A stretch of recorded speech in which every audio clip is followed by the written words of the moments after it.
says that I get too serious when I'm like speaking into a mic or on the radio. She's like, you got to loosen up. Loosen up. So I'm trying to loosen up. All right. Good morning, Flagler County. This is Danielle Anderson, your host of Lifeline, the radio show connecting you to positivity in our community. And we're just talking about loosening up here a little bit with Trish Giacone from the Family and Life Center. Good morning, Trish. Good morning. I'm so glad to be here. Thank you for inviting. Oh my gosh, I'm glad you could make it. I know it's the holidays and everyone is super, super busy. You are not kidding. There's just more to do, and I swear it's less time to do it. So what's going on over at the Family Life Center right Oh now? my goodness, can I tell you? So we are preparing for Christmas. We've got several families in the shelter. We've got two families who are literally in the process of moving from our emergency shelter into their own individual housing. So super excited about that. Right now we've got 10 kiddos in our shelter ranging in age from 2 to 15 years old. So we just want to make sure that they're enjoying their Christmas time, even though the family is going through crisis. In our outreach office, we have probably about 40 or 50 families that we've been helping with food and preparing for gifts and just general crisis counseling, therapy, supportive services. So, I mean, I know it's a little personal, but when we're talking about navigating Christmas at the shelter, how do you make that feel like home? Ooh, so I don't think that's personal, actually. I think it's a good question. It's a good question. So first things first, we do decorate our shelter, and we don't decorate it just staff. We invite all of the families to participate. We do the movie time and the hot cocoa and, the music throughout the facility. Our biggest goal is we want to bring holiday cheer, even though they're in crisis. So we do wrapping parties. Nice. We want to make sure that the kids have the stockings and all of the things. So right now, and I have to say, we had a donor a couple of years ago who donated. He's got to be like a 10-foot tall Santa Claus. Oh, wow. And so we set him up and we put him out in the house along with our Christmas tree. And of course, if we have residents of different faith, we obviously observe those as well. So we may have a menorah there. I mean, so there's all kinds of things that we do. But really, it's our team. Our team brings that spirit. I tell them we pedal in hope. And so we bring hope even to the holidays. Dude, I love that. Yeah. And is there anything like as a community that we could do? I know there are so many organizations that are asking to support families because there seem to be a lot this year. There are a lot. I think our economy is definitely showing us that there are people in need. And quite frankly, I'm always so grateful for Flagler County community. You guys have always been wonderful with Family Life Center. And what I would say is we're always in need. The biggest thing for us is the last minute families that come in. And which just happened to us over the weekend. We had the Department of Children and Families call us up, and we needed to make space for a mom and some kiddos, and we will do that. But that happens right up to and through Christmas and New Year's. So our staff is on all the time, right? They're there at the shelter to receive families. So we always ask for gifts and items that are, they really can apply to any age, because you just never know, right? We can get a 3-year-old or we can get a 13-year-old, and those are really different gifts. So I always say, please consider giving gift cards to Target or to Walmart so that either a staff member can go and buy gifts that are appropriate for that age range last minute, or if it's an older kid, they might want to go shopping. So we can, wrap it up and they can get the gift card directly, and so that they can go shopping for the items that they'd like. And I always say, small increments are great. So we ask for $20 or $25. We're not looking at hundreds of dollars in gift cards, because we want to be able to spread that, right? We might have a mom who shows up with 6 kids. One $100 gift card is not going to be as good as if we could give each one of them $15 or $20 or $25 to do the shopping. And sometimes what we'll do is we will use, so if Danny, you give $3 $25 and I give 3, we'll take one of yours and give it to this child and one for this child, and I'll take this, what I gift for this child. So we might collectively support one big family, or maybe we support, 3 smaller families, right? So it's just a matter of what the composition of the family is. And I'm sure I would think that those gift cards would feel kind of empowering for that child to kind of feel like they're getting to make some kind of a decision within their own life. It is. And I'll tell you something. We've had it to where we will bring little people from the shelter to Walmart or Target. Of course, with their parent. And what will happen is we'll separate out, and the kid will want to use the gift card to buy something for the mom. I see And it is so hard. I mean, it just is heart wrenching, right? So we remind them, it's okay. This is for you, and we'll take care of mom. So the other thing is that we also accept gifts for the women in our program, and we ask for things like slippers and those fuzzy socks, and just things that make us as women feel comfortable and cozy. Small things. It doesn't have to be anything grand. It's just a reminder that they're not alone, and our community is with them. Could be a hairbrush or a A nightgown. hairbrush. It could be a hairbrush. It could be a nightgown. The face masks. I mean, who doesn't like a good face mask? Dude, okay, so mine have expired because I keep saying I'm going to do like a spa night at home, hmm and And it just doesn't happen, right? Because they're from time. 2022. I'm just like, whatever. So no, but anything like that, Yeah. makeup, nail polish.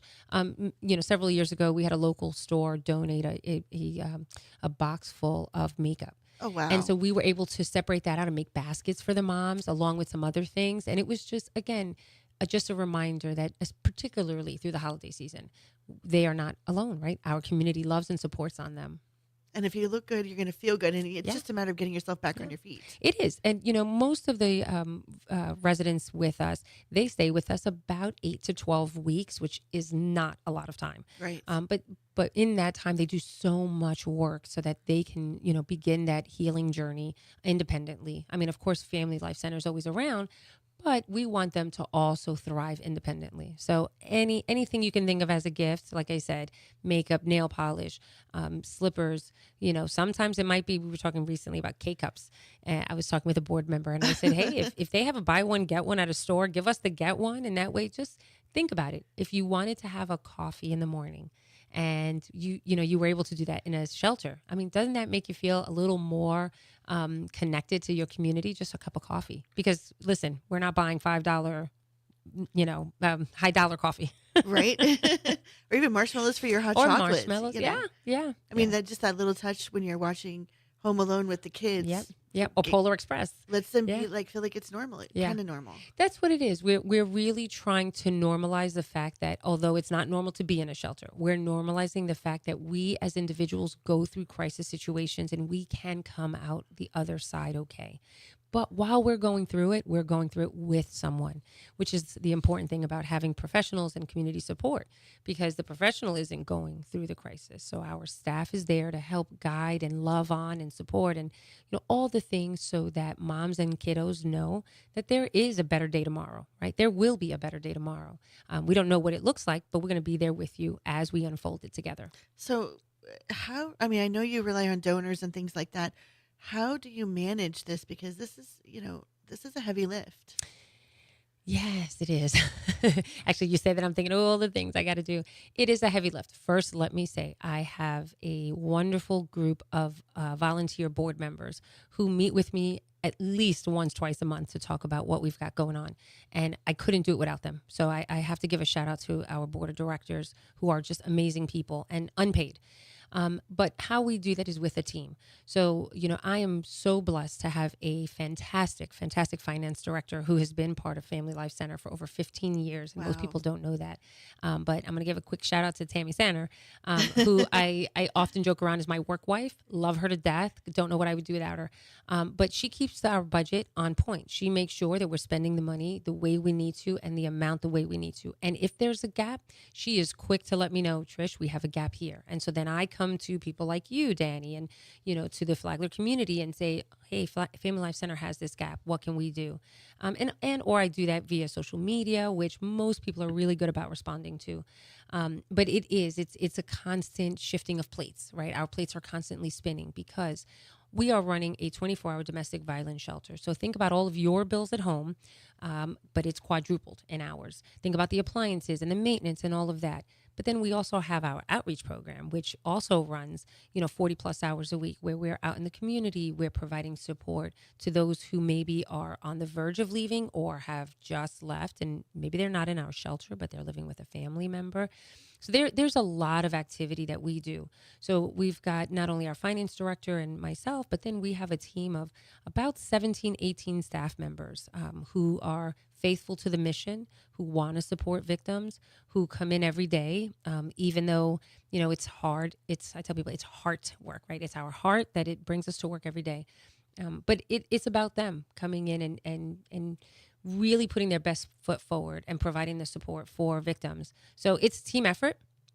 And again, I couldn't do it without the Flagler County community, because there have been times that I've reached out to some community members and said, "Hey, we don't have a turkey. Can you get one?" And I want you to know, often I don't usually get a no. I don't.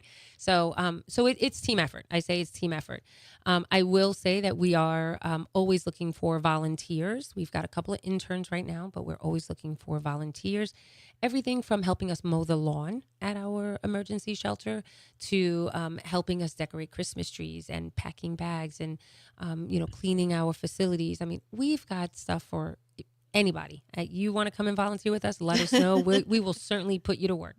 I would imagine like a lawn company would want to be able to say, "Hey, I donate my services to the Family Life Center I would love to that. maintain their lawn." It seems I like an would, easy ask. you know what? I would love that. And they can put their lawn sign right in the front of the lawn. But currently, we do not have a lawn service. So if there's a lawn service out there, Merry wink, Christmas. wink.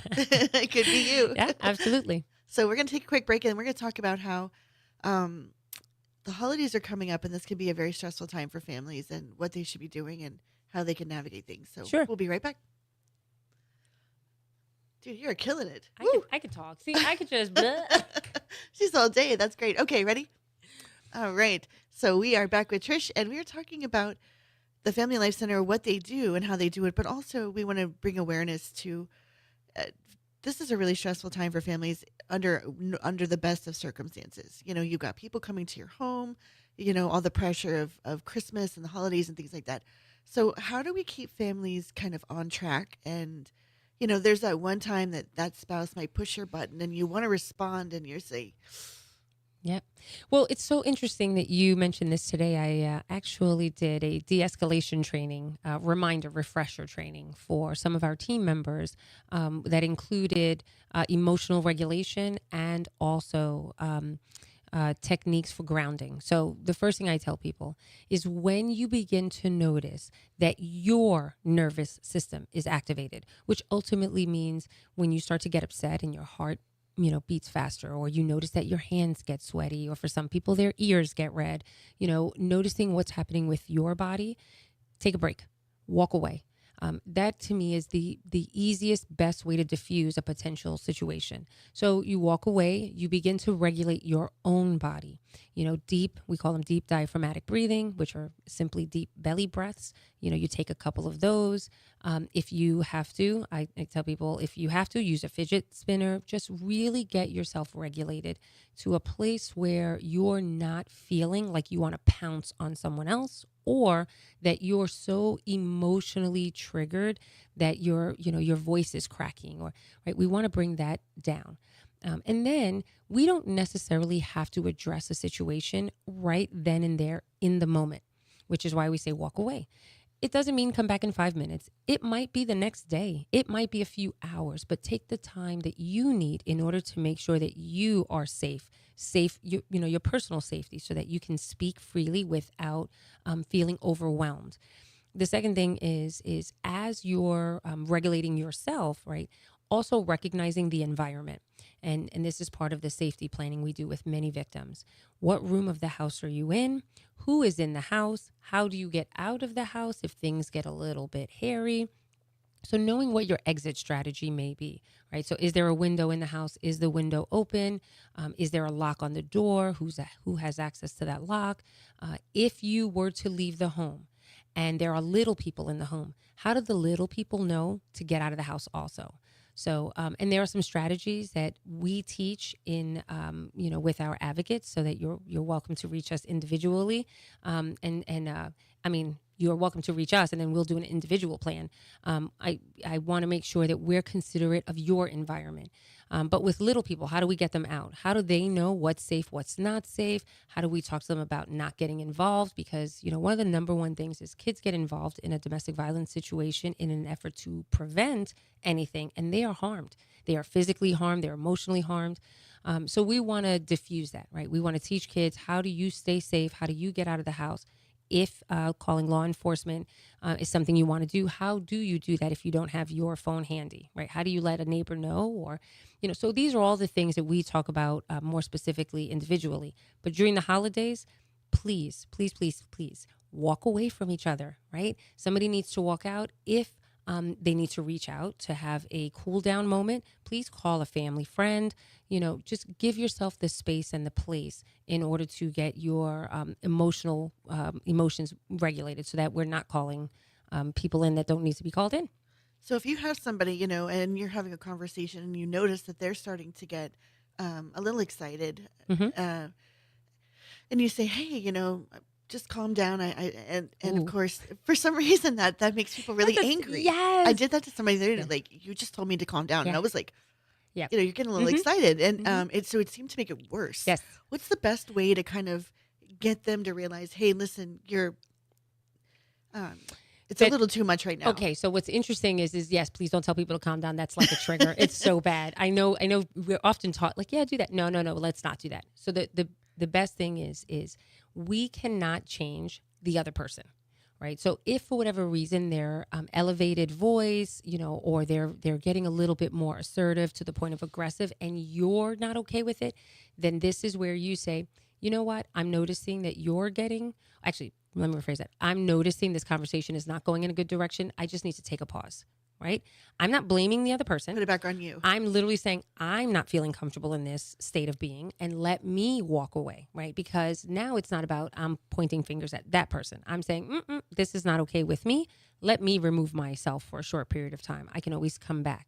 The minute somebody says, you're getting some certain way and you need to calm down, then there's a kind of a label that we're putting on that person. And, we don't often like labels. So, we put a label on that person and it can be very triggering, right? It instantly got worse. Oh, it did. It did. So this is why I say, it's you, right? You don't like the direction the conversation is going in. You don't like the environment. And that's okay. You don't have to. You say, oh, you know what? This is my cue to exit.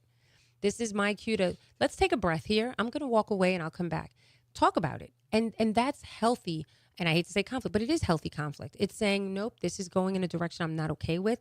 Let me remove myself because I can't control your behavior. All I can do is control my behavior and my response to that behavior. Now, if they're blocking the door, what is the best way to exit to get to safety? Okay, so interesting, depending on what you've got going on in that space. So if somebody is blocking the door, which by the way, big no-no, don't block doors. Let people come and go as they please. But if they're blocking a door and you gently say to them, okay, I would like to exit this room now. And if you're not going to allow me to exit this room, then I am going to contact law enforcement because that is clearly not okay. And so depending on if you've got a phone to call and I hate to say this, but if there's a window, use a window. If there's other people in the home, you may want to elevate your voice to get the attention of other family members to say, hey, so-and-so is, preventing me from leaving or I'd like to leave, to let other people know what's going on in that home. So I would always say, asking to leave, using your telephone, using alternative exit method, right? The window and or getting a hold of anybody else in the family. We never want to see this happen, especially in front of our kids. Right. What's the best way when you've got somebody who's younger watching to kind of keep it kind of calm, but still get your point So, across? there's always that idea that when a crisis happens, we're not always entirely sure how we're going to respond, if we're going to flee, if we're going to freeze, if we're going to fawn, right? These are things and I often tell people in that moment, if there's a little person, and it depends on age, how you communicate that with the little person. But if there's a little person there, the victim in this situation is always going to do whatever they need to do that's best in order to preserve their life and the life of that child. And that includes visibly seeing things happen.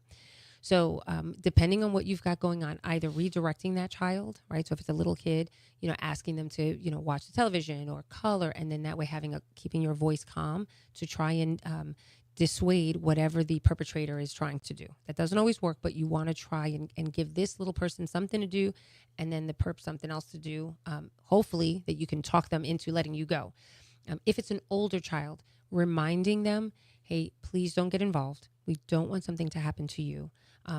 We are going to work this out, whatever that is, right? And then bringing that perpetrator in and saying, hey, perpetrator so-and-so, little Johnny's here. We want to make sure that little Johnny doesn't see anything they're not supposed to see. Let's talk about this later. Let us go and take a breath and then we'll revisit this in the future, right? So really trying to reason your way through. Now, does that always work? No, it does not. And I always say, please make sure that you're being the safest that you can. And if it means that you have to get out of that room in another fashion, again, window, take the kid with you, use the telephone, then you've got to do what you've got to do for your own safety. But first, we try to talk through it. We really try to de-escalate the situation and then just get out of that space.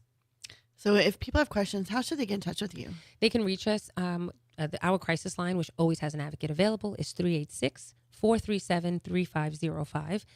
If they are interested in volunteering, they can always call us at 386-437-7747. And you can reach us online at flcfv.org, which is F for family, L for life, C for center, F for Flagler, V for Volusia.org.